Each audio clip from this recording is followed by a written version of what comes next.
Chapter 8, verse 1. Let's look at what happens, because the last seal, these are 7 seals, and what's amazing is it's kind of like firecrackers that are connected together. They go, and the last one starts the next one. And so the last seal starts the first trumpet, the last trumpet starts the first bowl, and they're just daisy-chained together. And this seal unleashes the 7 trumpet judgments in chapter 8, verse 1. And that just signifies a terrifying, widespread, when you hear the trumpet, you know something bad's coming, and it can be reverberating around. And what's bad is in verse 7. Look at chapter 8 and verse 7. It says, "And the first angel sounded, and hail and fire followed, mingled with blood, and they were thrown to the earth, and a third of the grass." So all of a sudden, this flaming hail starts. And then the sea, look at verse 8. "The second angel sounds, and something like a great mountain burning with fire is thrown into the sea. And they look up, and a huge ball of fire falls from the sky, hits the sea, and destroys a third of the ocean, only it wasn't computer generated."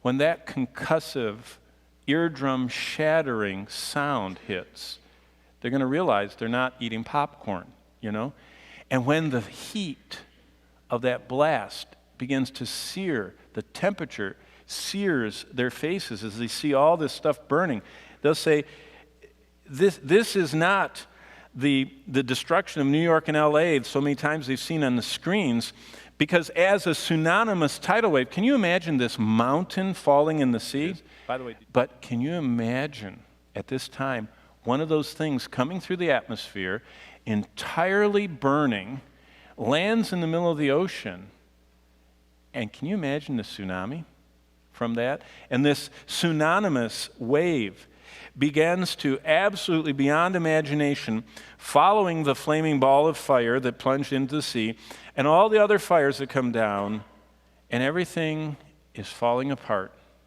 And we realize that Revelation 6, 7, and 8 is only the movie trailer. The worst hasn't happened. This is just what they play before the movie starts. It's just the warm-up.